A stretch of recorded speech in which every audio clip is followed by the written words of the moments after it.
Hello everyone. मेरा नाम है Sandeep Das Gupta and welcome to अचीवर्ली। आज हम लोग एनसीईआरटी क्लास 9 जियोग्राफी का चैप्टर 2 का पार्ट 3 शुरू करने जा रहे हैं। प्रीवियस चैप्टर के लेक्चर्स अपलोड हो चुके हैं और मैंने क्लास 9 जियोग्राफी का एक सेपरेट प्लेलिस्ट भी क्रिएट कर दिया है। प्लेलिस्ट का लिंक आपको इस वीडियो के डिस्क्रिप्शन बॉक्स में मिल जाएगा, तो जो लोग नए आए हैं वहां से उन वीडियोस को देख सकते हैं। मैं पढ़ाते हुए इंपॉर्टेंट पॉइंट्स को स्टार मार्क करता हुआ चलूंगा, तो अगर आप बुक से पढ़ रहे हैं आप भी उन पॉइंट्स को स्टार मार्क कर लें, या फिर अगर आप नोट्स बना रहे हैं तो अपने नोट्स में उन पॉइंट्स को लिख लें, क्योंकि वहां से क्वेश्चन आने के चांसेस ज्यादा होते हैं। अगर आपको कुछ डाउट हो तो आप मुझसे कमेंट्स में पूछ सकते हैं या फिर इंस्टाग्राम पे पूछ सकते हैं। इंस्टाग्राम का लिंक आपको इस वीडियो के डिस्क्रिप्शन बॉक्स में मिल जाएगा। एनसीईआरटी के बुक्स को आप एनसीईआरटी की वेबसाइट से फ्री में डाउनलोड कर सकते हैं, तो वहां से आप इस बुक को डाउनलोड कर लें और आज का लेक्चर देखने के बाद एक बार इस चैप्टर को पढ़ लें, जिससे कि आपको और अच्छे से समझ में आ जाएगा। तो चलिए अब आज का लेक्चर शुरू करते हैं। Chapter 2, physical features of India. Bharat का भौतिक स्वरूप। हम लोगों ने पिछले लेक्चर्स में चैप्टर 2 के पार्ट 1 को और पार्ट 2 को कवर कर लिया है। इस वीडियो के डिस्क्रिप्शन बॉक्स में आपको चैप्टर 2 के पार्ट 1 और पार्ट 2 के लेक्चर का लिंक मिल जाएगा। अगर आपने वो वीडियोस नहीं देखे हैं तो पहले आप उन वीडियोस को देख ले, फिर आज के लेक्चर के साथ कंटिन्यू करें, जिससे कि आपको और अच्छे से समझ में आएगा। आज हम लोग चैप्टर 2 के पार्ट 3 को शुरू करेंगे। इसमें हम लोग द पेनिनसुलर प्लेट्यू के बारे में पढ़ेंगे, फिर उसके बाद द इंडियन डिजर्ट के बारे में पढ़ेंगे, फिर हम लोग द कोस्टल प्लेन्स के बारे में पढ़ेंगे और फिर द आइलैंड्स के बारे में पढ़ेंगे। तो चलिए अब आज का लेक्चर शुरू करते हैं। द पेनिनसुलर प्लेट्यू, प्रायद्वीपीय पठार। The peninsular plateau is a tableland composed of the old crystalline, igneous and metamorphic rocks. Plateau एक प्रकार का उठा हुआ जमीन होता है जो थोड़ी ऊंचाई पे हो। देखिए, एक ऐसी जमीन जो थोड़ा उठा हुआ हो और सपाट हो उसे प्लेट्यू कहते हैं। प्लेट्यू और माउंटेन्स में क्या फर्क है? तो देखिए, माउंटेन भी उठे हुए होते हैं और ऊंचे होते हैं, लेकिन उनमें पीक्स होते हैं। लेकिन प्लेट्यू में आपके पास एक फ्लैट लैंड रहता है।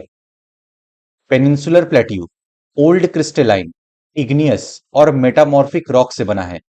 देखिए, जब लावा ठंडा होके रॉक बनता है तो उसे इग्नियस रॉक कहते हैं, और जब इग्नियस रॉक या फिर सेडिमेंट्री रॉक्स पर हाई प्रेशर और टेम्परेचर पड़ता है तो वो मेटामॉर्फिक रॉक बन जाता है।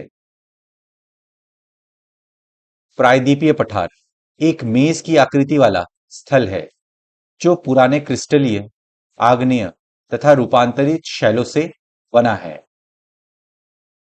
It was formed due to the breaking and drifting of the Gondwana land and thus making it a part of the oldest landmass. देखिए, कई मिलियन ईयर्स पहले एक सुपर कॉन्टिनेंट हुआ करता था जिसमें आज के सभी लैंड मास जुड़े हुए थे। उसे पैंजिया कहा जाता था। फिर ये पैंजिया दो भागों में टूटा, लॉरेशिया और गोंडवाना लैंड। तो हमारा पेनिनसुलर इंडिया इसी गोंडवाना लैंड का पार्ट है। इसी वजह से ये ओल्डेस्ट लैंड मास है। ये गोंडवाना भूमि के टूटने एवं अपवाह के कारण बना था, तथा यही कारण है कि ये प्राचीनतम भूभाग का हिस्सा है। The plateau has broad and shallow valleys and rounded hills. इस प्लेट्यू में चौड़ी और छिछली यानी शैलो वैलीज हैं और राउंडेड हिल्स हैं। इस पठारी भाग में चौड़ी तथा छिछली घाटियां एवं गोलाकार पहाड़ियां हैं। This plateau consists of two broad divisions, namely the Central Highlands and the Deccan Plateau. इस प्लेट्यू में दो ब्रॉड डिवीजन है। पहला है सेंट्रल हाईलैंड और दूसरा है डेक्कन प्लेट्यू। इस पठार के दो मुख्य भाग हैं, मध्य उच्च भूमि तथा दक्कन का पठार। the part of the peninsular plateau lying to the north of the Narmada River, covering a major area of the Malwa Plateau, is known as the Central Highlands. Peninsular plateau में नर्मदा रिवर के north part का हिस्सा central highland कहलाता है। इस central highland का major area Malwa plateau cover करता है। नर्मदा नदी के उत्तर में प्रायद्वीपीय पठार का वो भाग जो कि मालवा के पठार के अधिकतर भागों पर फैला है, उसे मध्य उच्च भूमि के नाम से जाना जाता है। इस मैप में हम लोग पेनिनसुलर प्लेट्यू के दो ब्रॉड डिवीजन को देखते हैं। पहला है आपका डेक्कन प्लेट्यू यानी दक्कन का पठार, और दूसरा है नर्मदा रिवर के नॉर्थ में सेंट्रल हाईलैंड, और वहीं पे है आपका मालवा का पठार। The Vindhyan Range is bounded by the Satpura Range on the south and the Aravalis on the northwest. Vindhyan range के साउथ में है आपका सतपुड़ा रेंज और विंध्यन रेंज के नॉर्थ वेस्ट में है अरावलीज। विंध्य श्रृंखला दक्षिण में सतपुड़ा श्रृंखला तथा उत्तर पश्चिम में अरावली से घिरी है। ये देखिए यहां पे है आपकी विंध्य श्रेणी, उसके साउथ में है सतपुरा श्रेणी और विंध्य श्रेणी के नॉर्थ वेस्ट में है अरावली श्रेणी। The further westward extension gradually merges with the sandy and the rocky desert of Rajasthan. पश्चिम में ये धीरे धीरे राजस्थान के बलुई तथा पथरीले मरुस्थल से मिल जाता है। ये देखिए अरावली श्रेणी के वेस्ट में है आपका भारतीय महामरुस्थल।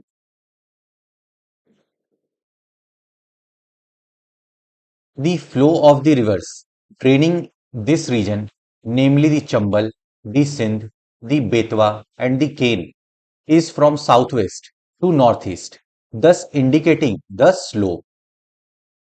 इस रीजन में बहने वाली नदियों का नाम है चंबल, सिंध, बेतवा, केन, और ये साउथ वेस्ट से नॉर्थ ईस्ट डायरेक्शन में बहती है, जो कि ये दिखाता है कि इस डायरेक्शन में स्लोप है। इस क्षेत्र में बहने वाली नदियां चंबल, सिंध, बेतवा तथा केन दक्षिण पश्चिम से उत्तर पूर्व की तरफ बहती है। इस प्रकार वे इस क्षेत्र के ढाल को दर्शाती है। देखिए ये रही आपकी चंबल नदी, ये साउथ वेस्ट डायरेक्शन से नॉर्थ ईस्ट डायरेक्शन में फ्लो कर रही है। आप बाकी नदी को अपने एटलस में देख सकते हैं। The central highlands are wider in the west but narrower in the east. Central highland west में चौड़ी है बट ईस्ट में नैरो यानी संकीर्ण है। मध्य उच्च भूमि पश्चिम में चौड़ी लेकिन पूर्व में संकीर्ण है। देखिए सेंट्रल हाईलैंड वेस्ट में चौड़ी है और ईस्ट में नैरो है। The eastward extensions of this plateau are locally known as the Bundelkhand and Baghelkhand. Central highland का जो ईस्टवर्ड एक्सटेंशन है उसको लोकली बुंदेलखंड और बाघेलखंड के नाम से जाना जाता है। इस पठार के पूर्वी विस्तार को स्थानीय रूप से बुंदेलखंड तथा बघेलखंड के नाम से जाना जाता है। दी छोटा Nagpur plateau marks the further eastward extension drained by the Damodar river. Central highland का और ईस्टवर्ड एक्सटेंशन है छोटा नागपुर प्लेट्यू। यहां पर दामोदर रिवर ड्रेन होती है। इसके और पूर्व के विस्तार को दामोदर नदी द्वारा अपवाहित छोटा नागपुर पठार दर्शाता है। देखिए ये रहा आपका यहां पर छोटा नागपुर का पठार। The Deccan Plateau is a triangular landmass that lies to the south of the river Narmada.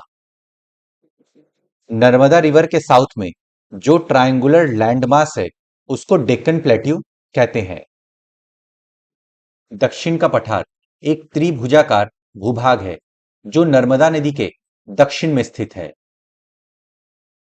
देखिए, नर्मदा रिवर के साउथ में ये जो आपको ट्रायंगुलर लैंडमास दिख रहा है, यही है आपका दक्कन का पठार। The Satpura Range flanks its broad base in the north, while the Mahadev, the Kaimur Hills, and the Maikal Range form its eastern extensions. Deccan plateau के नॉर्थ में सतपुड़ा रेंज है और महादेव हिल्स, कैमूर हिल्स और मैकाल रेंज डेक्कन प्लेट्यू का eastward extension है। ये देखिए, सतपुरा श्रेणी के साउथ में है आपका दक्कन का पठार और दक्कन के पठार के ईस्टवर्ड एक्सटेंशन में है आपकी महादेव की पहाड़ियां। उत्तर में इसके चौड़े आधार पर सतपुड़ा की श्रृंखला है, जबकि महादेव, कैमूर की पहाड़ी तथा मैकाल श्रृंखला इसके पूर्वी विस्तार हैं। The Deccan plateau is higher in the west and slopes gently eastwards. Deccan plateau west में ऊंचा है और ईस्ट के तरफ जेंटल स्लोप है, इसलिए rivers west to east direction में फ्लो करती हैं। देखिए, डेक्कन प्लेट्यू वेस्ट साइड में ऊंचा है और ईस्ट साइड में आपका जेंटल स्लोप है, इसलिए गोदावरी नदी, कृष्ण नदी ये सब वेस्ट टू ईस्ट डायरेक्शन में फ्लो करती हैं। दक्षिण का पठार पश्चिम में ऊंचा एवं पूर्व की ओर कम ढाल वाला है। An extension of the plateau is also visible in the northeast, locally known as the Meghalaya Karbi Anglong Plateau and North Kachar Hills. North east में भी इस प्लेट्यू का हमें एक्सटेंशन देखने को मिलता है। लोकली इसे मेघालय प्लेट्यू, कार्बी एंगलोंग प्लेट्यू और नॉर्थ कचार हिल्स के नाम से जाना जाता है। इस पठार का एक भाग उत्तर पूर्व में भी देखा जाता है, जिसे स्थानीय रूप से मेघालय कार्बी एंगलोंग पठार तथा उत्तर कछार पहाड़ी के नाम से जाना जाता है। It is separated by a fault from the Chota Nagpur Plateau. Three prominent hill ranges from the west to the east are the Garo, the Khasi and the Jaintia Hills. North east plateau छोटा Nagpur plateau से एक fault के कारण separated है। इस fault का नाम है मालदा फॉल्ट। देखिए, दो ब्लॉक्स के बीच में जब फ्रैक्चर हो जाए तो उसे फॉल्ट कहते हैं। नॉर्थ ईस्ट में वेस्ट टू ईस्ट गारो, खासी और जैनतिया प्रोमिनेंट हिल रेंजेस हैं। ये देखिए, ये रही आपकी गारो, खासी और जैनतिया हिल रेंजेस। ये एक भ्रंश के द्वारा छोटा नागपुर पठार से अलग हो गया है। पश्चिम से पूर्व की ओर तीन महत्वपूर्ण श्रृंखलाएं गारो, खासी तथा जैनतिया है। The Western Ghats and the Eastern Ghats mark the western and the eastern edges of the Deccan Plateau respectively. Deccan plateau के वेस्टर्न एज पे है वेस्टर्न घाट्स और ईस्टर्न एज पे है ईस्टर्न घाट्स। दक्षिण के पठार के पूर्वी एवं पश्चिमी सिरे पर क्रमशः पूर्वी तथा पश्चिमी घाट स्थित है। Western Ghats lie parallel to the western coast. They are continuous and can be crossed through passes only. Western coast के पैरेलल है western Ghats. Western Ghats continuous है और इनको पासेस के थ्रू ही पार किया जा सकता है। देखिए, माउंटेन रेंजेस के बीच में जो गैप्स होते हैं उनको पास कहा जाता है। खाल घाट, भोर घाट और पाल घाट इन पासेस के नाम है। देखिए, ये रही आपकी डेक्कन प्लेट्यू। इसके वेस्टर्न एज पे है आपकी पश्चिमी घाट और ईस्ट में है आपकी पूर्वी घाट। आप देख सकते हैं कि वेस्टर्न घाट कंटिन्यूअस है यहाँ पे, बिल्कुल यहाँ पे कोई भी डिसकंटिन्यूटी नहीं है और यहाँ पे आपके ये पासेस बने हुए हैं, यहीं से सिर्फ क्रॉस किया जा सकता है। पश्चिमी घाट पश्चिमी तट के समानांतर स्थित है। वे सतत हैं तथा उन्हें केवल दर्रों के द्वारा ही पार किया जा सकता है। The western Ghats are higher than the eastern Ghats. Western Ghats ऊंचे हैं ईस्टर्न घाट्स की तुलना में। पश्चिमी घाट पूर्वी घाट की अपेक्षा ऊंचे हैं। Their average elevation is 900 to 1600 meters as against 600 meters of the eastern Ghats. Western Ghats की एवरेज ऊंचाई 900 से 1600 मीटर है और ईस्टर्न घाट्स की एवरेज ऊंचाई 600 मीटर है। पूर्वी घाट के 600 मीटर की औसत ऊंचाई की तुलना में पश्चिमी घाट की ऊंचाई 900 से 1600 मीटर है। The eastern Ghats stretch from the Mahanadi Valley to the Nilgiris in the south. Eastern Ghats Mahanadi valley से साउथ में नीलगिरीज तक फैले हैं। पूर्वी घाट का विस्तार महानदी घाटी से दक्षिण में नीलगिरी तक है। ये देखिए, ये रही आपकी महानदी वैली। यहां से पूर्वी घाट शुरू हो रहा है और नीलगिरी पहाड़िया तक पूर्वी घाट है। The eastern Ghats are discontinuous and irregular and dissected by rivers draining into the Bay of Bengal. Eastern Ghats discontinuous है, इरेगुलर है, क्योंकि बे ऑफ बंगाल में गिरने वाली नदियों ने इनको काट दिया है। पूर्वी घाट का विस्तार सतत नहीं है, ये अनियमित है एवं बंगाल की खाड़ी में गिरने वाली नदियों ने इनको काट दिया है।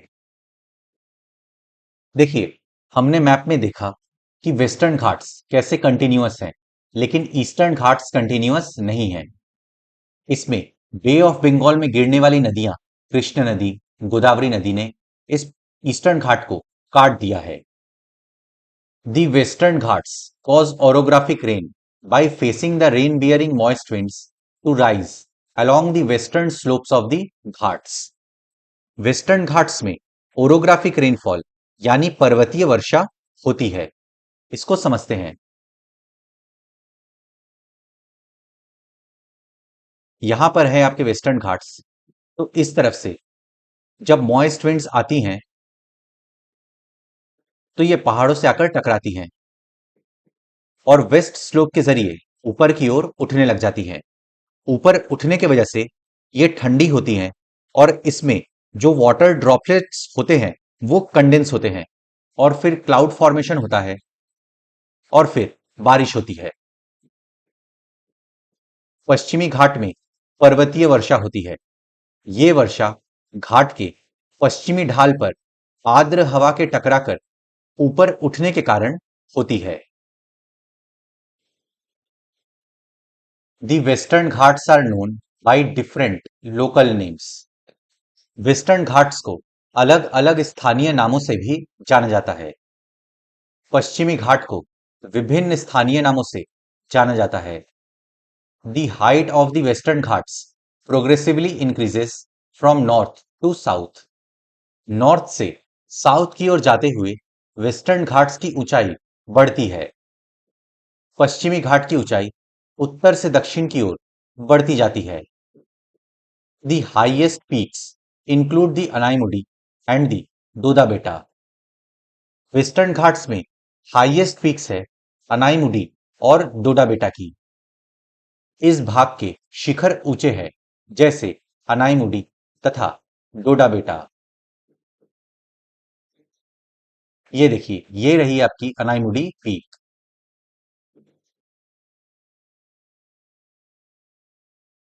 Mahendragiri is the highest peak in the eastern Ghats. Chevroy Hills and the Jawadi Hills are located in the eastern Ghats. Eastern Ghats का सबसे ऊंचा पीक है महेंद्रगिरी। ईस्टर्न घाट्स में आपके शिवरॉय हिल्स और जवाड़ी हिल्स भी हैं। पूर्वी घाट का सबसे ऊंचा शिखर महेंद्रगिरी है। पूर्वी घाट में शिवरॉय तथा जावेडी की पहाड़ियां स्थित हैं। इनको आप अपने एटलस में देख सकते हैं। One of the distinct features of the peninsular plateau is the black soil area known as Deccan trap.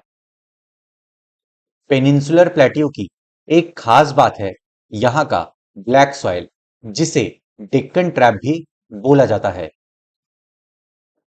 प्रायद्वीपीय पठार की एक विशेषता यहाँ पाई जाने वाली काली मृदा है, जिसे दक्कन ट्रैप के नाम से भी जाना जाता है। This is of volcanic origin, hence the rocks are igneous. ये वोल्केनिक ओरिजिन का है, इसलिए यहाँ के रॉक्स इग्नियस हैं। इसकी उत्पत्ति ज्वालामुखी से हुई है, इसलिए इसके शैल आग्नेय हैं। Actually, these rocks have denuded over time and are responsible for the formation of black soil. In rocks का समय के साथ डेन्यूडेशन यानी अपरदन हुआ है, जिससे ब्लैक सॉइल का निर्माण हुआ है। वास्तव में इन शैलों का समय के साथ अपरदन हुआ है, जिनसे काली मृदा का निर्माण हुआ है। The Aravalli Hills lie on the western and northwestern margin of the peninsular plateau.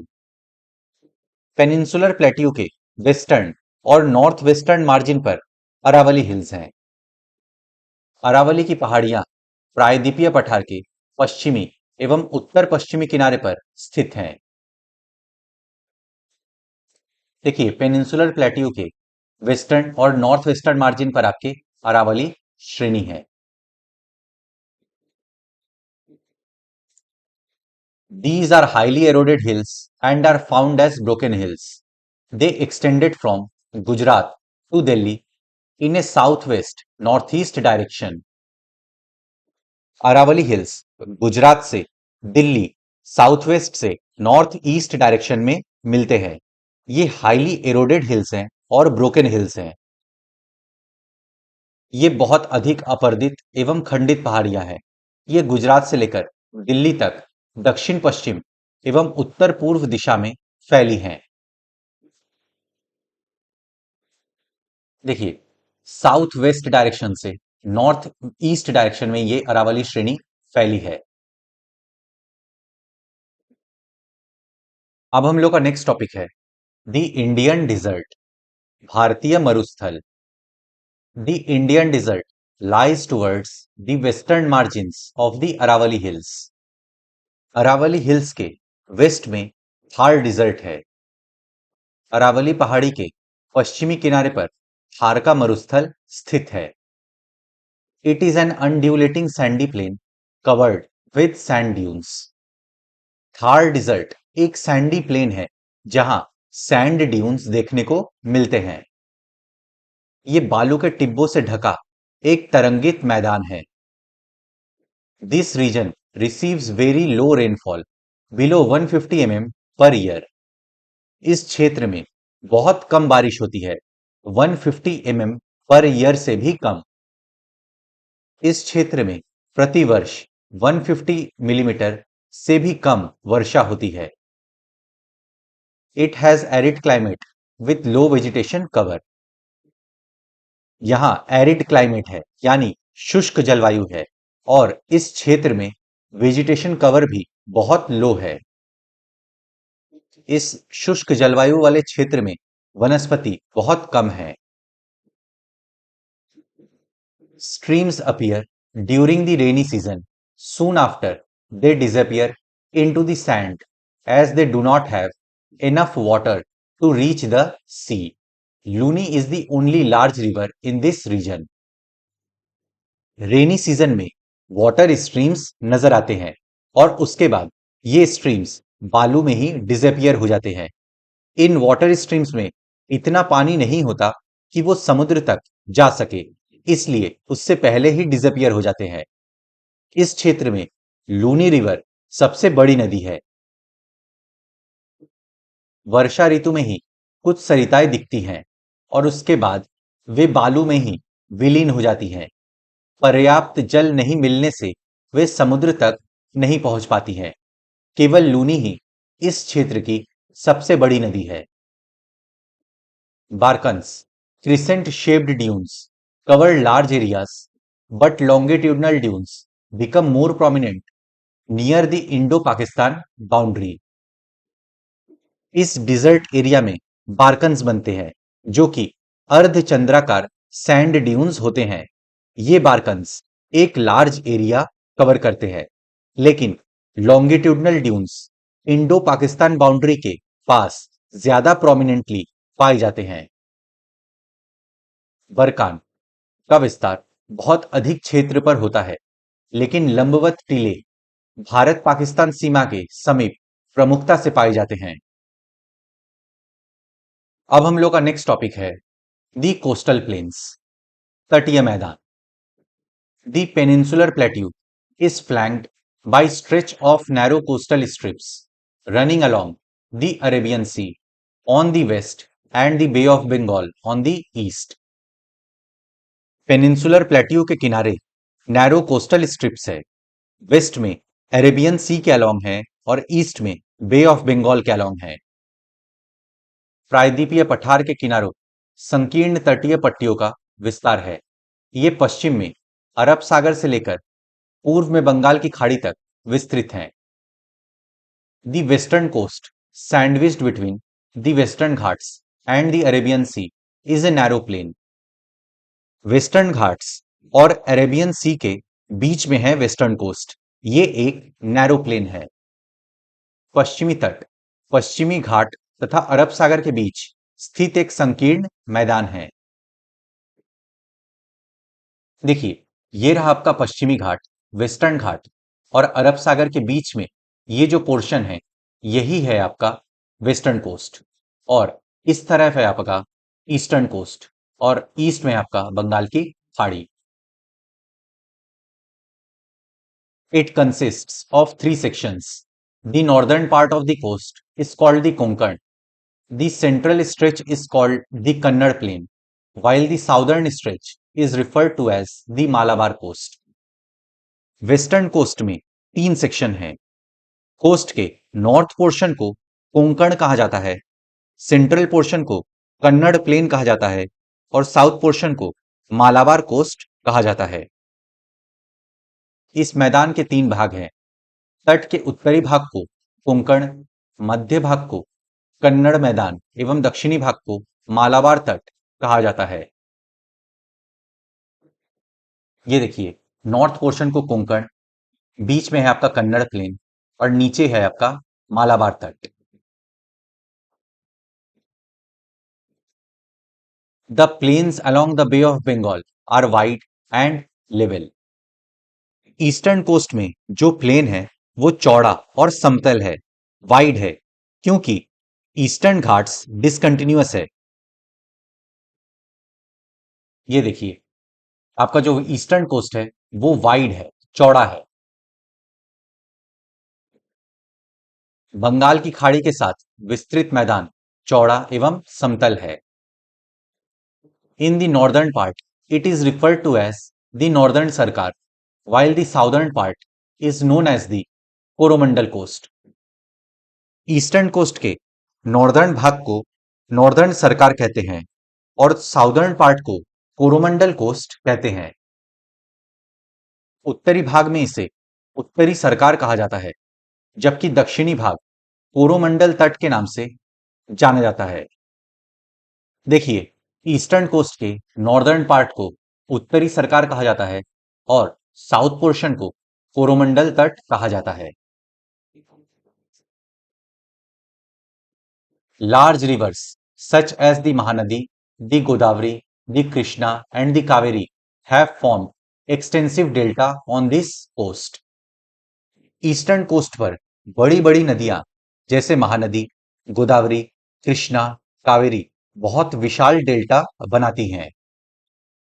बड़ी नदियां जैसे महानदी, गोदावरी, कृष्णा तथा कावेरी इस तट पर विशाल डेल्टा का निर्माण करती हैं। Lake Chilka is an important feature along the eastern coast. The Chilka Lake is the largest saltwater lake in India. It lies in the state of Odisha to the south of the Mahanadi Delta. Eastern coast पे Chilika lake एक important lake है। भारत में Chilka lake सबसे बड़ी salt water lake है। Chilka lake Orissa में है, Mahanadi delta के साउथ में। चिल्का झील पूर्वी तट पर स्थित एक महत्वपूर्ण भूलक्षण है। चिल्का झील भारत में खारे पानी की सबसे बड़ी झील है। यह उड़ीसा में महानदी डेल्टा के दक्षिण में स्थित है। देखिए, ये रही आपकी महानदी, ये रही आपकी गोदावरी, और आप देख सकते हैं ये यहाँ पे डेल्टा फॉर्मेशन कर रही हैं। ये रही गोदावरी नदी की डेल्टा, ये रही कृष्ण नदी की डेल्टा, ये रही कावेरी नदी की delta.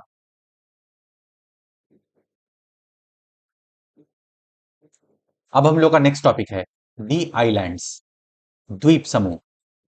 You have already seen that India has a vast mainland. Besides this, the country has two groups of islands. आप पहले ही देख चुके हैं कि भारत का मुख्य स्थल भाग अत्यधिक विशाल है। इसके अतिरिक्त भारत में दो द्वीपों का समूह भी है। Lakshadweep islands group lying close to the Malabar coast of Kerala. Lakshadweep island group Kerala के मालाबार कोस्ट के पास है। लक्षद्वीप द्वीप समूह केरल के मालाबार तट के करीब स्थित है। ये देखिए, केरला के मालाबार कोस्ट के पास है आपका Lakshadweep.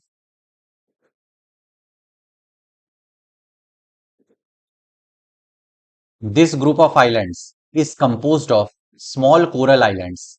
Earlier they were known as Laccadive, Minicoy and Amin Dweep.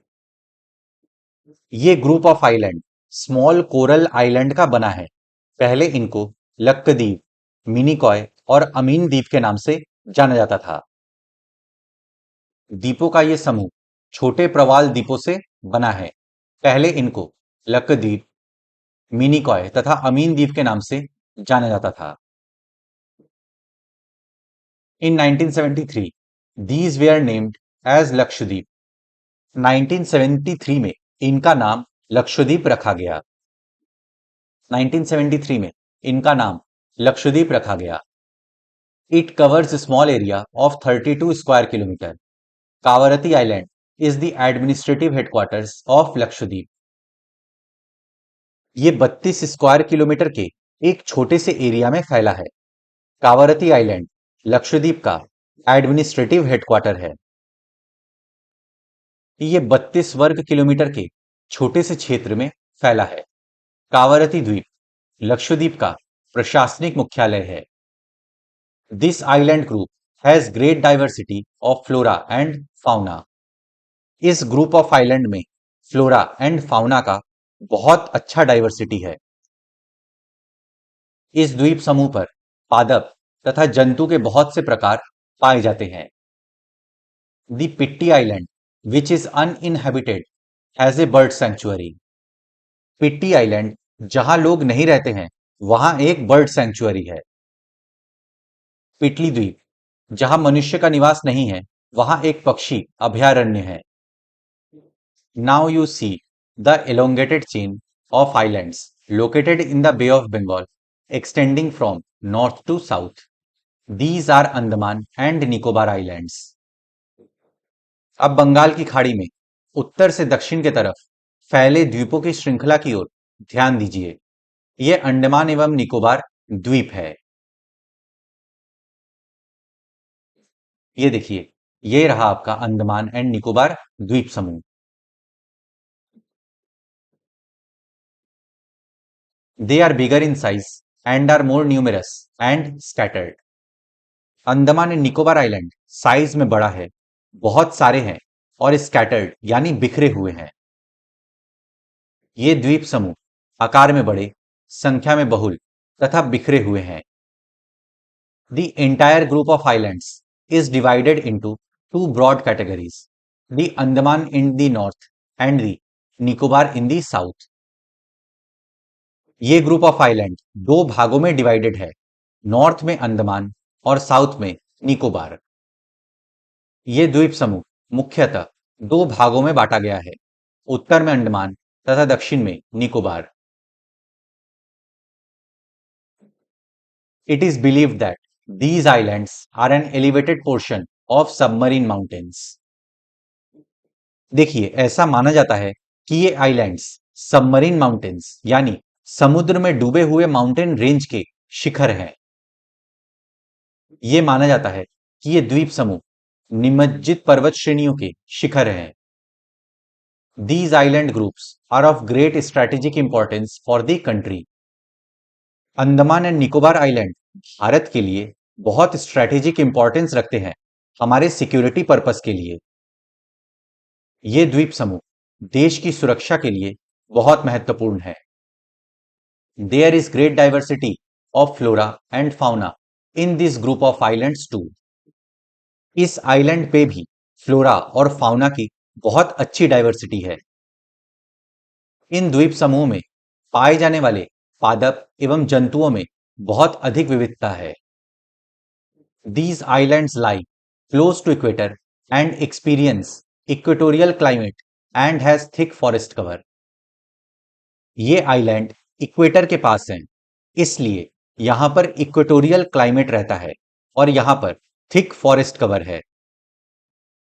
ये द्वीप विषुवत वृत्त के समीप स्थित है एवं यहाँ की जलवायु विषुवतीय है तथा ये घने जंगलों से आच्छादित है। डू यू नो, क्या आप जानते हैं, India's only active volcano is found on barren island in Andaman and Nicobar group of islands. Bharat का एकमात्र active volcano Andaman and Nicobar group of island के बैरन आइलैंड पर मिलता है। भारत का एकमात्र सक्रिय ज्वालामुखी अंडमान तथा निकोबार द्वीप समूह के बैरन द्वीप पर स्थित है। A detailed account of the different physiographic units highlights the unique features of each region. हमने जितने भी अलग अलग फिजियोग्राफिक फीचर्स के बारे में पढ़ा, वो सभी उस क्षेत्र के यूनिक फीचर्स को हाईलाइट करते हैं। विभिन्न भू आकृतिक विभागों का विस्तृत विवरण प्रत्येक विभाग की विशेषता स्पष्ट करता है। It would, however, be clear that each region complements the other and makes the country richer in its natural resources. हर एक क्षेत्र दूसरे क्षेत्र को कॉम्प्लीमेंट करता है और भारत को नेचुरल रिसोर्सेस में समृद्ध बनाता है। परंतु ये स्पष्ट है कि ये विभाग एक दूसरे के पूरक हैं और वे देश को प्राकृतिक संसाधनों में समृद्ध बनाते हैं। The mountains are the major sources of water and forest wealth. North में माउंटेन्स वाटर और फॉरेस्ट के मेजर सोर्सेज हैं। उत्तरी पर्वत जल एवं वनों के प्रमुख स्रोत हैं। The northern plains are the granaries of the country. They provide the base for early civilizations. Northern plains देश के ग्रेनरीज यानी अन्न भंडार हैं। इनसे एंशिएंट सिविलाइजेशन के विकास को आधार मिला। उत्तरी मैदान देश के अन्न भंडार हैं। इनसे प्राचीन सभ्यताओं के विकास को आधार मिला। The plateau is a storehouse of minerals, which has played a crucial role in the industrialization of the country. Peninsular plateau rich in minerals हैं। देश के इंडस्ट्रियलाइजेशन में इसने बहुत इंपॉर्टेंट रोल प्ले किया है। पठारी भाग खनिजों के भंडार हैं, जिसने देश के औद्योगिकरण में विशेष भूमिका निभाई है। The coastal region and island groups provide sites for fishing and port activities. Coastal regions और आइलैंड ग्रुप्स फिशिंग और पोर्ट एक्टिविटीज के लिए उपयुक्त स्थान है। तटीय क्षेत्र मत्स्यन और पोत संबंधी क्रियाकलापों के लिए उपयुक्त स्थान है। Thus, the diverse physical features of the land have immense future possibilities of development. हमारे देश के ये डाइवर्स फिजिकल फीचर्स डेवलपमेंट के लिए अनेक संभावनाएं प्रदान करते हैं। इस प्रकार देश की विविध भौतिक आकृतियां भविष्य में विकास की अनेक संभावनाएं प्रदान करती हैं। अब हम लोग कोरल्स के बारे में पढ़ेंगे। प्रवाल। Coral polyps are short lived microscopic organisms which live in colonies. Coral polyps कम समय तक जीवित रहने वाले माइक्रोस्कोपिक ऑर्गेनिजम्स हैं जो कॉलोनीज में रहते हैं। प्रवाल पॉलिप्स कम समय तक जीवित रहने वाले सूक्ष्म प्राणी हैं जो कि समूह में रहते हैं।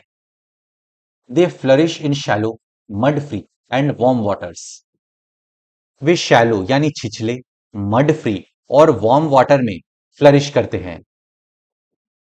इनका विकास छिछले तथा गर्म जल में होता है। They secrete calcium carbonate. ये कैल्शियम कार्बोनेट सीक्रेट करते हैं।